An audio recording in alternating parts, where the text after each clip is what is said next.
हथियार उठा लो, शुरू होने वाला है तीसरा विश्व युद्ध, आर्मी चीफ ने चेताया। चीन इन देशों के साथ मिलकर करेगा अटैक। तीसरे विश्व युद्ध थर्ड वर्ल्ड वॉर प्रेडिक्शन को लेकर ब्रिटेन के पूर्व आर्मी चीफ की भविष्यवाणी सामने आई है। ब्रिटेन और नाटो को चेताते हुए उन्होंने कहा कि चीन रूस और ईरान के साथ मिलकर कभी भी अटैक कर सकते हैं। इसके लिए ब्रिटेन और नाटो को हथियार उठा लेना चाहिए। तीसरे विश्व युद्ध के लिए नाटो देश कर रहे तैयारी। चीन की आक्रामकता ने पहले ही अमीर देशों के कान खड़े कर रखे हैं। उन्हें पल पल तीसरे विश्व युद्ध का डर सता रहा है। खौफ इतना ज्यादा है कि अमेरिकी और यूरोपीय देश हथियार, गोला बारूद जमा कर रहे हैं, सैनिकों की भर्ती कर रहे हैं, एयर वार, एटमी अटैक से निपटने की ट्रेनिंग दे रहे हैं। इस बीच ब्रिटेन के पूर्व आर्मी चीफ ने ऐसी भविष्यवाणी की है जो पूरी दुनिया को डराने वाली है। जनरल सर पैट्रिक सैंडर्स ने कहा, नाटो और यूरोपीय देशों को हथियार उठा लेना चाहिए, क्योंकि तीसरा विश्व युद्ध थर्ड वर्ल्ड वॉर प्रेडिक्शन बस शुरू होने वाला है। रूस और ईरान के साथ मिलकर चीन अटैक करने की योजना बना रहा है। हम सतर्क नहीं रहे तो हार तय है। जनरल सर पैट्रिक सैंडर्स के अनुसार रूस, चीन और ईरान का नेक्सस 1939 में नाजियों से भी अधिक बड़ा खतरा बन रहे हैं। वे पहले से ज्यादा मजबूत और एकजुट हैं। द टाइम्स से बातचीत में उन्होंने कहा, रूस युद्ध में हमसे नहीं जीत सकता, लेकिन ब्रिटेन और उसके सहयोगी अगर हथियार नहीं उठाए, कमियों को दूर नहीं किया तो एक खतरा बढ़ता ही जाएगा। वो उसी तरह अटैक करने में सक्षम है जैसा उसने यूक्रेन पर किया। इसलिए हमें अपनी सेनाओं को ताकतवर बनाना होगा। लोगों को भी हथियार चलाने की ट्रेनिंग देनी होगी।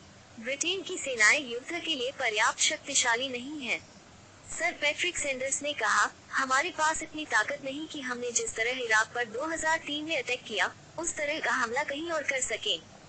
फॉकलैंड आइलैंड को हमने 1982 में कब्जे में लिया, लेकिन अब हमारे पास उस तरह का टास्क फोर्स नहीं है।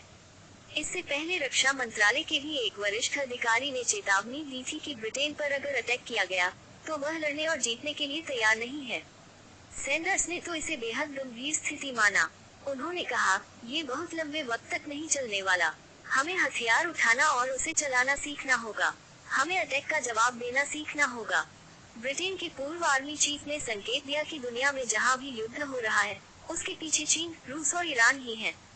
चाहे इजरायल हमास का मामला हो या फिर यूक्रेन का, मध्य पूर्व का मामला हो या फिर दक्षिण एशिया में अशांति, हर जगह चीन दादागिरी दिखा रहा है और बार बार पश्चिमी देशों को युद्ध के लिए उकसा रहा है। वो उत्तर कोरिया को भी बढ़ावा दे रहा है और ईरान को भी। रूस के साथ उसके संबंध बेहद खतरनाक स्तर तक हैं।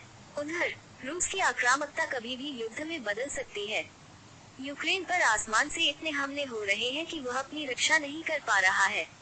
आखिर हम कब तक हथियार देकर उसे बचाते रहेंगे? 350,000 सैनिकों की भर्ती करनी होगी। इस बीच नाटो ने सैनिकों की संख्या बढ़ाने और एयर डिफेंस सिस्टम की मांग की है। नाटो का कहना है कि अगर उसे जंग जीतनी है तो 35-50 ब्रिगेड सेना और चाहिए। एक ब्रिगेड में 3000 से 7000 सैनिक हो सकते हैं। इसलिए अतिरिक्त 35-50 ब्रिगेड बनाने का मतलब है कि 350,000 सैनिकों की भर्ती करनी होगी। गोला बारूद का भंडार जमा करना होगा। शीत युद्ध के बाद नाटो देशों ने एंटी एयरक्राफ्ट डिफेंस सिस्टम कम कर दिए थे, क्योंकि उन्हें खतरा नहीं लग रहा था।